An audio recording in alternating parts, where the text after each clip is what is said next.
Okay, MLA pass అంత ఈజీగా వేరే వాళ్ళకి వెళ్తుందా సార్? జిరాక్స్ జిరాక్స్ తీసుకోవడానికి యాక్సెప్టెన్స్ కూడా ఏం లేదు ఈరోజు.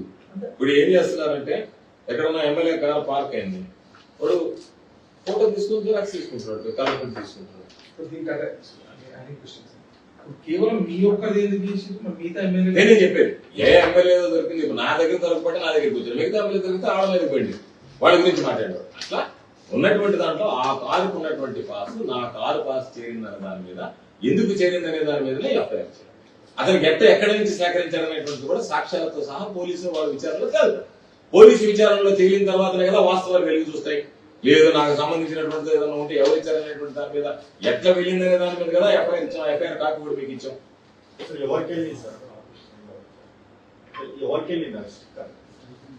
అదే తెలియాలి కదా, పోలీసు విచారణలోనే కదా తెలియాలి.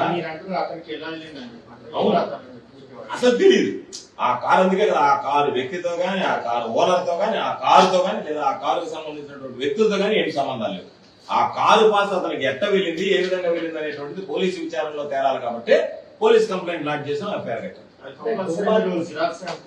అని చెప్పారు.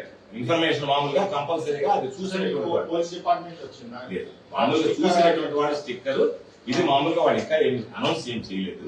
చూసినటువంటి వాడు ఇది స్టిక్కర్ జెరాక్స్ అని చెప్పారు. ఎందుకంటే దాని లోగో ఉన్నది. వాళ్ళు చెప్పినటువంటి మాట నేను చెప్పింది. అందుకని దానికి సంబంధించిన దాంట్లో పూర్తిగా వస్తే అసలు ఒకవేళ స్టిక్కరే దొంగతనం జరిగింది, ఆ పోలీస్ కంప్లైంట్ కూడా అదే ఇచ్చాం. స్టిక్కరే దొంగతనం చేశారా, లేదనుకుంటే ఆ స్టిక్కర్ కి సంబంధించినటువంటి ఫోటో జెరాక్స్ తీసి పెట్టారా, దాని మీద కూడా విచారణ చేయమన్నాం. ఎందుకంటే ఆ ముద్దాయి దొరికితే కదా విచారణ జరుగుతుంది, విచారణ జరిగితే కదా వాస్తవాలు వెలుగు చూస్తాయి. అందుకని చెప్పి మన మీద కంప్లైంట్ లాంటి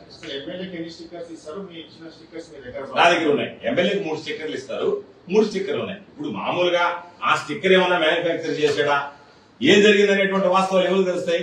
మన డిస్కషన్ లో కాదు కదా, మనకి మామూలుగా విచారణలో తెలుస్తుంది. మామూలుగా అతను తీసుకొచ్చి విచారిస్తే స్టిక్కర్ ఎక్కడి నుంచి వచ్చింది, ఏ విధంగా వచ్చిందని తెలుస్తుంది. సార్ ఇప్పుడు మీరు ఆధారాలు ఉన్నాయంటారు, ఆయన దగ్గర ఆధారాలు ఉంటే సమర్పించమని మీరు అంటారు. ఆయన దగ్గర ఆధారాలు ఉన్నాయి. జూన్ 4 తర్వాత నేను ఎంక్వైరీ ఈ రోజే కేంద్ర ప్రభుత్వం ఉంది, అందుకని నువ్వు యాక్చువల్గా ఏం పడలే.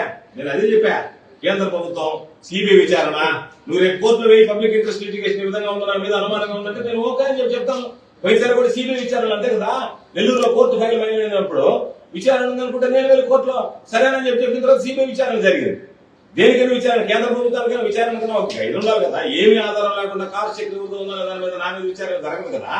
కాబట్టి నా మీద విచారణ జరిపించాలనుకున్నప్పుడు దానికి సంబంధించి నిబద్ధతతో మనం వెళ్ళి ఇదిగో ఈ విధంగా ఉంది వెళ్దామని చెప్పి వెళ్ళాలి. నేను దేనికైనా సిద్ధంగా ఉన్నానని రెడీగా ఉన్నాను. బెంగళూరు పోలీసులు చేయలేదు నాకు ఎవ్వరు